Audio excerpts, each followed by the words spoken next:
Alright, so I'm gonna try retaking this. Again, I already tried doing this once, but I didn't have my mic in, so I apologize if I'm kinda off, but we're just gonna go with it.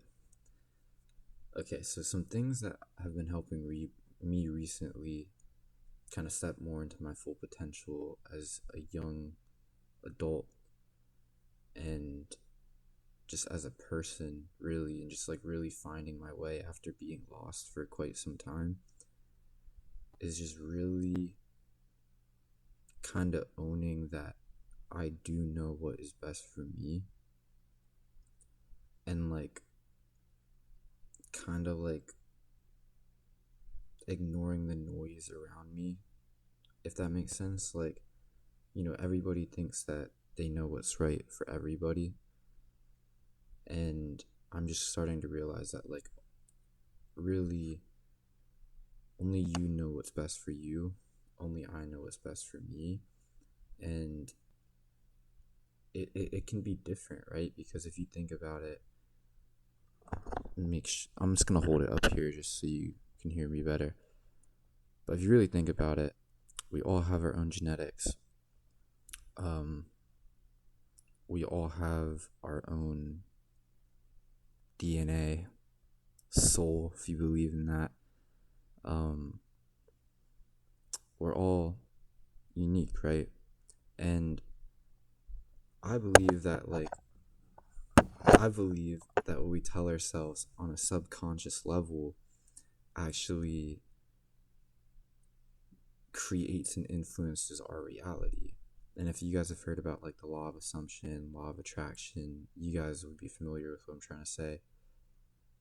And I really think that the most important message I can share as of right now for just overall and general advice and spiritual advice is to trust yourself.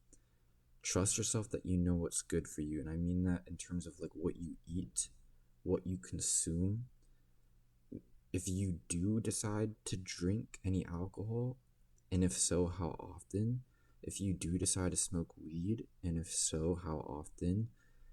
If you decide to have caffeine and how often, like literally every single decision you make, like be sure of what you're doing and make sure that you're doing it because it's genuinely something that you want to be doing, that you know is best for yourself on a mind, body, and soul level, meaning that it makes you feel good on every single level. You feel healthy. Health is subjective. Don't let people around you try to tell you, because everybody is trying to figure it out.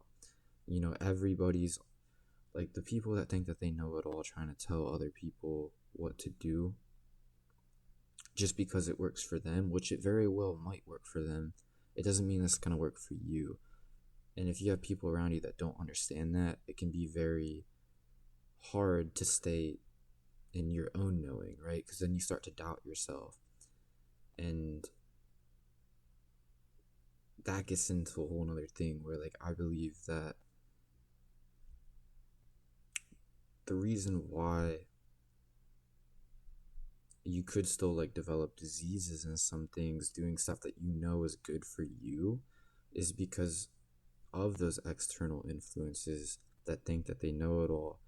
Is basically seeping into your subconscious in the form of doubt, and therefore subconsciously seeping in as disease. And so that's why there are people that have these extremely long lifetimes that are kind of oddballs and do their own things that may or may not be considered healthy by some people, because I believe personally that they're more in tune with their own inner light, like their own self, and therefore with their genetics, because all of our genetics are different. So I hope that kind of makes sense. I want to keep this short. Yeah, because I just look at the time, it's under 5 minutes. I want to keep this under 5 minutes just as an experiment, because I'm playing with like different lengths of videos. But yeah, I really hope that you found this information useful. Again, remember, trust in yourself, ignore the noise, and if you have to, actually, real quick, if you have to, separate yourself from people like that don't have enough respect to like respect that you know what's good for you, and that don't stop yapping when you tell them to.